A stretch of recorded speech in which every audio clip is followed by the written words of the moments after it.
Descansamos em Ti, Senhor, sempre. Tu és a nossa fortaleza. Livro de Mateus, capítulo 21, versículo 12.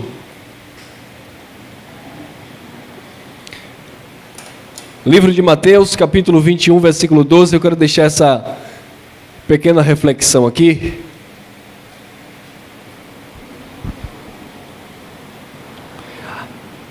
O tema é a sombra do templo. Na lei de Moisés, tudo era sombra. Jesus de Nazaré estava cumprindo a lei. Mateus 5, 17 diz que ele veio cumprir a lei. E no cumprimento da lei, Jesus disse assim, lá no cumprimento da lei, tá? Mateus 21, 12, diz assim: E entrando Jesus no templo de Deus, expulsou todos os que vendiam e compravam no templo, derrubou as mesas dos cambistas e as cadeiras dos que vendiam pombas. 13. E disse-lhe: Está escrito, a minha casa será chamada casa de oração, mas vós tendes convertido em covil de ladrões. Então, queridos, aqui era a sombra, aqui era Jesus cumprindo a lei. Só a título de curiosidade, para a gente contextualizar o assunto, o rei Davi, ele construiu um palácio para ele, mas não havia um lugar específico para o povo adorar a Deus, ou seja, não tinha uma casa para o povo judeu adorar a Deus. E Davi propôs no seu coração, ele disse: não é justo, eu moro em um palácio e Deus se manifesta em tendas, porque Deus estava ali naquela tenda ambulante, naquele tabernáculo ambulante que foi construído por Moisés, né?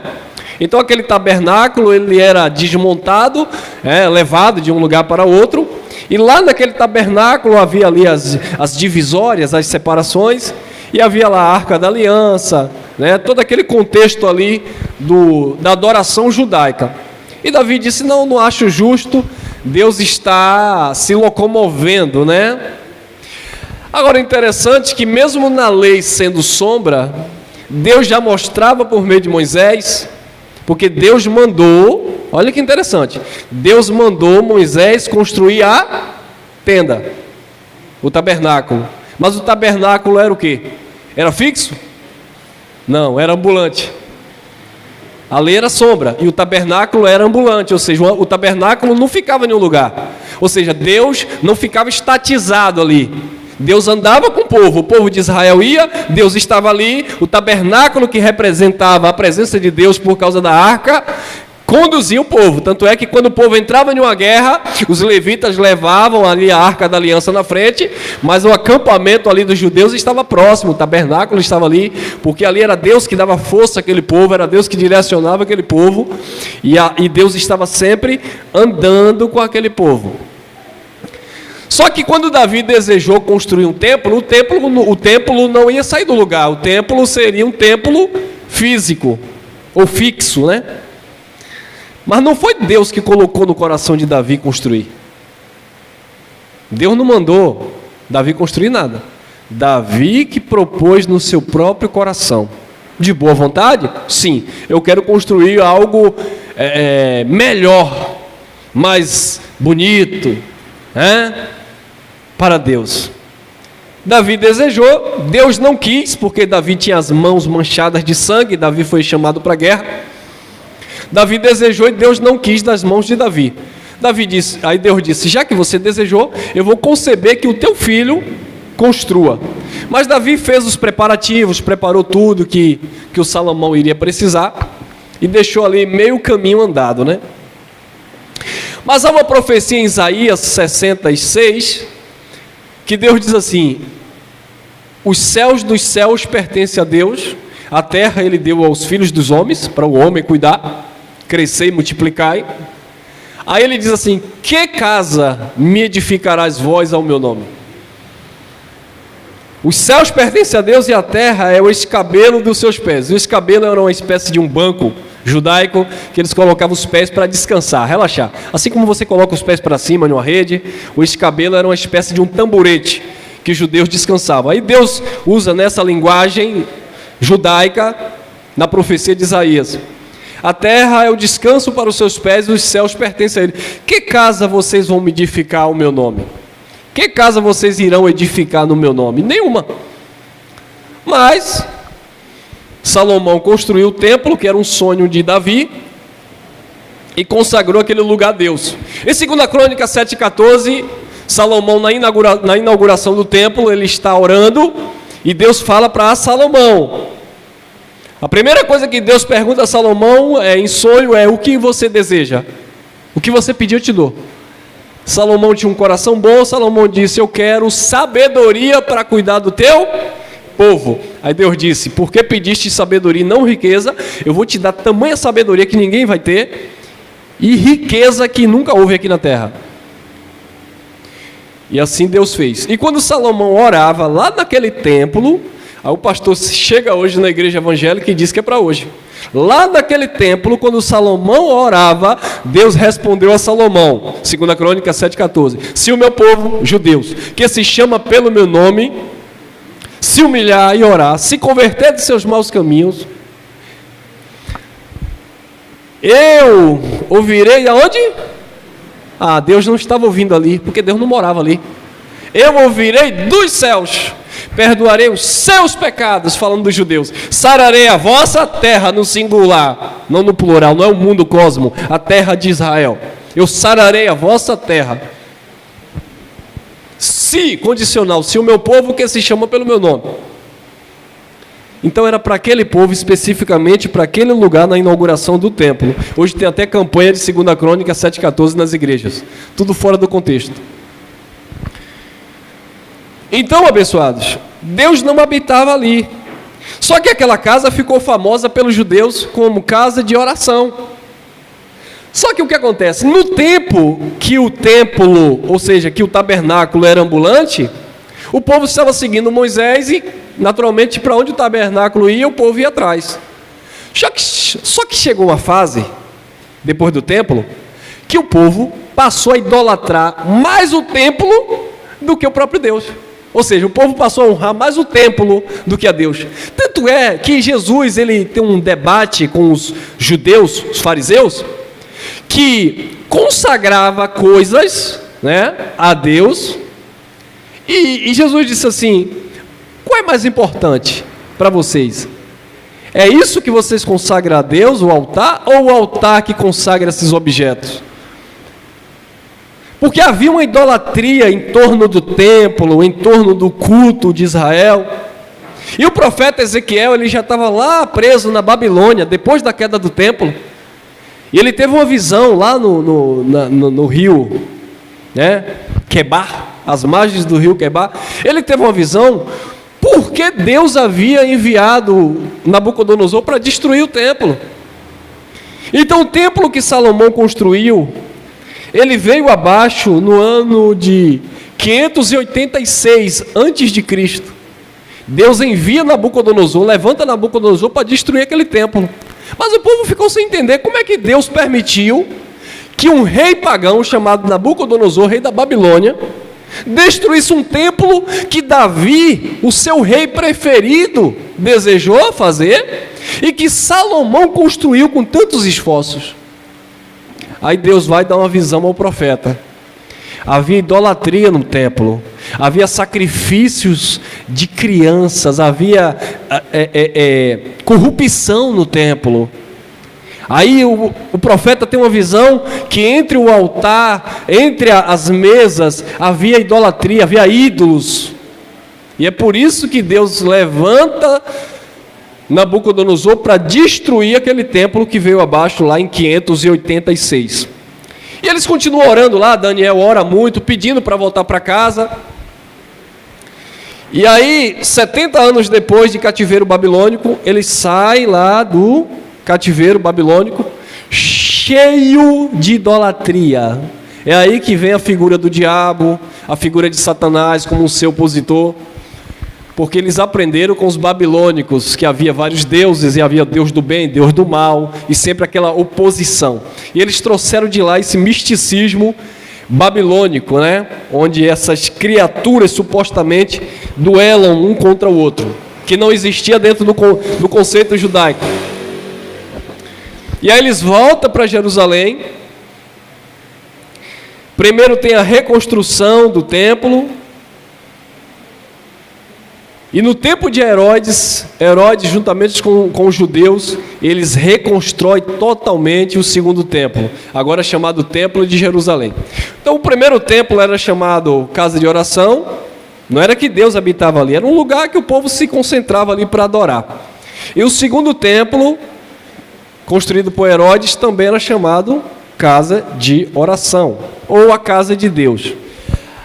Ô irmão Elcio, se Deus não habita em templo feito por mão de homens, por que é que Jesus entrou no templo de Deus e expulsou os que vendiam, compravam, derrubou as mesas, e ele disse: não façais da casa de oração covis de ladrões. Lembrando, amados, Jesus ele era um judeu. E como um judeu, cumprindo a lei, ele prestava também, não reverência, mas ele não veio destruir a lei, ele estava no cumprimento da lei, então ele não podia quebrar aquilo. Aquilo era uma tradição dentro do judaísmo. Tanto é que quando ele fala para a mulher samaritana diz o quê? Vocês judeus dizem que é onde o lugar da adoração? Jerusalém, no templo. Nós adoramos no monte. Aí Jesus vem e diz: olha, haverá um tempo, e o tempo já chegou, a hora é essa, que os verdadeiros adoradores não adorarão em Jerusalém, no templo, não adorarão no monte, mas adorarão em espírito e em verdade. Jesus disse: o tempo é agora, o tempo está chegando. Os discípulos, para impressionar Jesus, passaram em frente ao templo e disseram assim: Senhor, olha que formosura, porque o segundo templo foi muito melhor, ou mais bonito, ou mais imponente do que o primeiro. Você sabia disso? O segundo templo, construído por Herodes, reconstruído, foi muito mais esplêndido do que o construído lá por Salomão. Tanto é que havia uma profecia em Ageu, capítulo 2, versículo 9: a glória da segunda casa será maior do que a da... Então a segunda casa, o segundo templo, foi muito mais formoso, muito mais glorioso do que o primeiro templo. Todavia, entretanto, a profecia de Ageu, nós que estamos em graça, já compreendemos que Ageu profetizou acerca da segunda casa, que era o templo, mas nós entendemos que na verdade ali já era a segunda aliança. A glória da segunda aliança será maior do que a da primeira, porque o apóstolo Paulo disse na segunda carta aos Coríntios, no capítulo 2, ele diz: se o ministério da lei veio em glória, muito mais em glória excederá o ministério da justiça, o ministério do Espírito. Então Paulo entendia que aquela glória, na verdade, já se referia à nova e eterna aliança em Cristo, não em uma concepção humana, em um olhar natural, que era o segundo templo de Herodes. Então, os discípulos passaram e disseram: olha Jesus, olha que formosura esse templo. Jesus olhou e disse assim: não ficará pedra sobre pedra. Jesus disse: vou derrubar, em 3 dias eu levanto outro. Mas se Jesus chamou aquele templo casa de oração, por que Jesus profetizou em Mateus 24 que aquele templo ia cair? Logo, se ele não profetiza, o templo não cai. Você sabe disso, né? Só caiu porque ele profetizou. E a profecia tinha que se cumprir. E lá em Daniel, capítulo 9, versículo 24 em diante, até o 26... Daniel já tinha tido uma visão também, dizendo que um príncipe de outro povo iria entrar na cidade santa, Jerusalém, e iria destruir o santuário. Aí em Mateus 24, 15, Jesus disse: como profetizou Daniel. Quem lê, entenda. Quem está no lugar santo, Jerusalém, entenda. E aí nós sabemos que no ano 70 depois de Cristo, o príncipe de outro povo, os romanos, entraram em Jerusalém, sitiaram a cidade, cercaram, queimaram a cidade, incendiaram tudo, e um soldado tentou acertar uma flecha em alguém, simplesmente a flecha foi e caiu no templo e incendiou o templo de Jerusalém. E hoje nós conhecemos lá só o muro externo, conhecido como as muralhas das lamentações, que não é o muro do templo, é o muro que ficava ao redor do templo. Mas aqui eu quero só, para finalizar aqui, naquele tempo, quando o templo ainda estava de pé, Jesus já expulsava os ladrões, os vendedores de pombos, dentro daquela casa que seria a casa de oração. Hoje que nós vemos nas chamadas igrejas, são comerciadores ou comerciantes. Eles comercializam de tudo no lugar que eles chamam de casa de oração. Eles dizem que é casa de Deus, mas eles negociam de tudo. Eles vendem tudo. Não vendem pombas, como eles vendiam, mas vendem falsas promessas. Campanha para quebra de maldição. Você vai e compra, você vai e paga. Desafio de Gideão de não sei das quantas. Você vai e patrocina. Direto ou indiretamente você está patrocinando. Você não, as pessoas. Socorrer a obra de Deus para a televisão. Que Deus pobre é esse que precisa de socorro? Eles vendem. Se Jesus de Nazaré existisse no tempo de hoje, coitado, ainda bem que não tem como, né? Que Jesus de Nazaré, ele não era onisciente. Jesus de Nazaré não era onisciente, ele não tinha como ele estar em todo lugar. Mas hoje Jesus de Nazaré teria muito problema para estar em cada porta de templo aí, expulsando ladrões. Porque eles vendem caneta, lençol, lenço, toalha, meia, óleo, água. Ah, irmão, eles não vendem não, eles distribuem. Deixa de ser bobo, irmão. Você já viu aquele vendedor? Quem é vendedor aqui? Quem já trabalhou com vendas aqui? Minha esposa não está aqui não. Você já viu aquele vendedor? Minha esposa foi vendedora. Vendedor de loja, que ele sabe cativar o cliente, né? Ele apresenta uma coisa aqui e você, não quero isso não, ele mostra outra coisa ali e tal, mas ele sabe conquistar você. Você não queria nada, daqui a pouco você está com a sacola na mão. Passou em 15 vezes no cartão de crédito, mas vai levar, porque o papo do vendedor foi bom. Então, abençoados, essas pessoas que estão vendendo aí, ó, mercadejando no templo, eles sabem negociar. Não é assim não, irmão, eu estou precisando aqui fazer isso, me ajude aqui, em nome de Jesus. Não é assim não, tem toda uma lábia, irmão. Tem toda uma mensagem persuasiva. Porque Deus vai fazer, porque Deus vai libertar aquele teu filho que não está não sei aonde, porque o Espírito Santo vai quebrar a maldição quando você cumprir esse voto. Aí a pessoa, aí quando vê a pessoa já levou água, azeite, óleo, farinha, cimento. Não, foi o pastor que me deu, é tudo de graça nada. Tem nada de graça ali. Nada de graça. Então Jesus naquele tempo já estava expulsando esses mercenários. E hoje, irmão Elson, eles fazem isso nas chamadas igrejas. E nós que estamos em graça, irmão Elson, que não fazemos parte desse sistema templário. Aí Paulo falou o seguinte, em 1 Coríntios capítulo 3, versículo 16 e 17, Paulo diz assim: não sabeis vós que vós sois o templo de Deus e que Deus habita em vós? Paulo disse: Deus não habita em templo feito por mãos de homens. O mesmo Paulo diz que Deus habita em nós.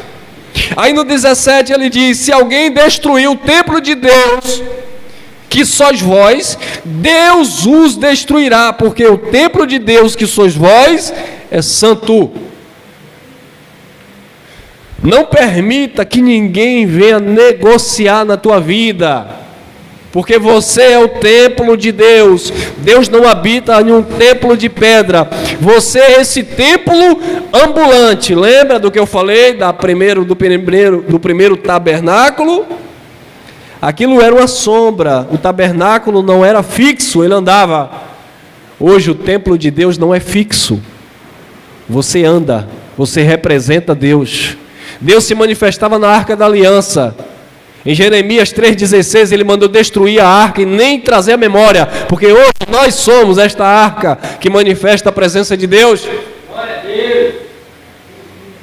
Agora esse templo, essa arca, esse altar que é a tua mente, que é o teu coração, ele precisa estar limpo, puro, porque nós somos o templo de Deus. E se Jesus expulsou os ladrões no templo, em você não pode haver corrupção. Se Jesus expulsou aqueles que comercializavam no templo, você não pode comercializar a sua fé. Se Jesus tirou um chicote, uma cinta, e bateu e quebrou a mesa lá naquele templo que era uma sombra, o Espírito do Eterno sempre vai disciplinar você como filho, para tirar toda a bagunça que ainda permeia a nossa mente. Quem está entendendo? A sujeira hoje não é no templo físico.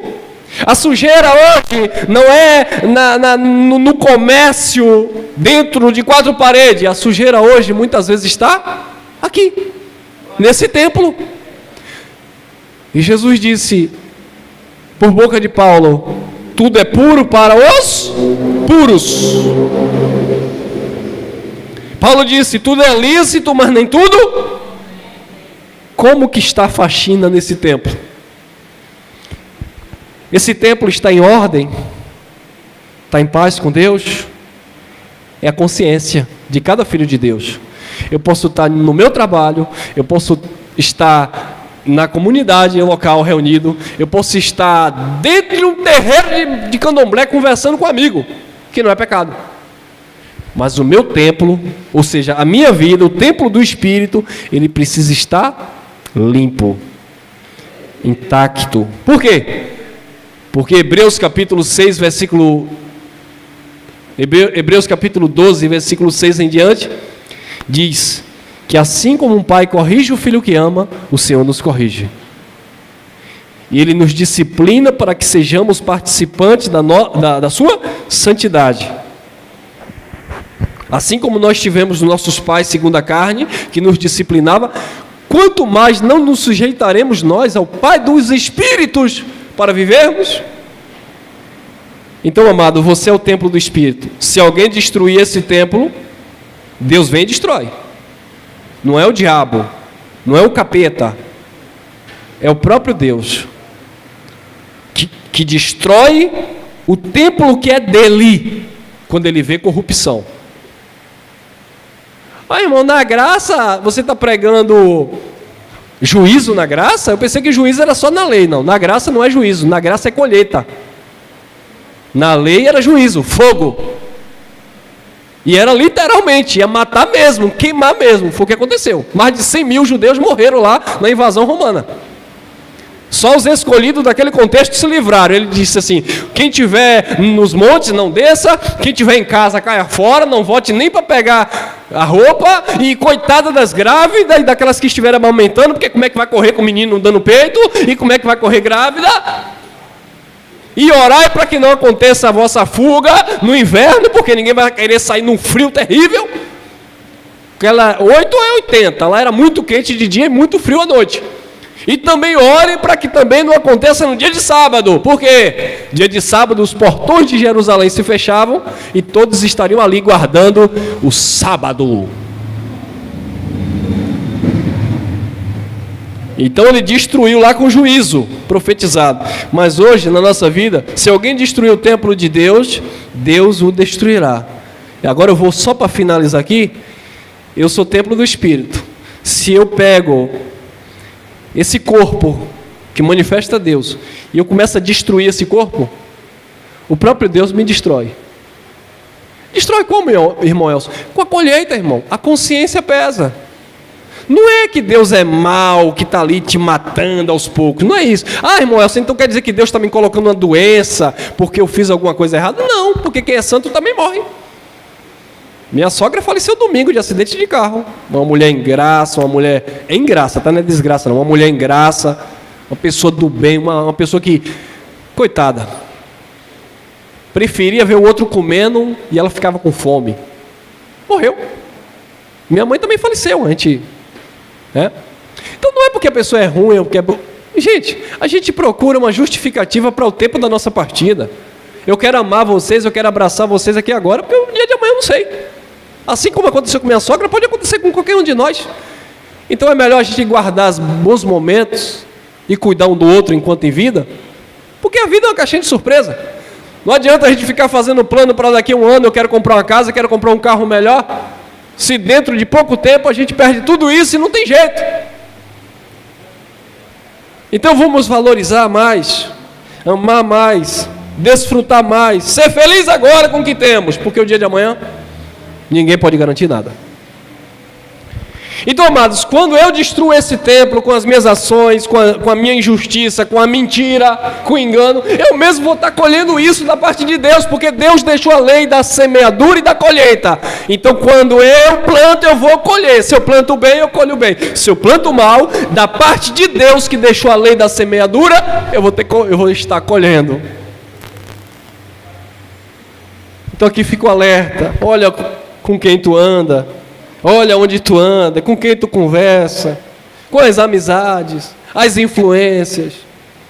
Cuidado com a tua boca, o que tu anda falando. Tudo isso é colheita que nós vamos, queira quer não, participar. Amém? Nós somos o templo do Espírito, vamos cuidar dele enquanto vida. Deus não habita na tua carne, tá?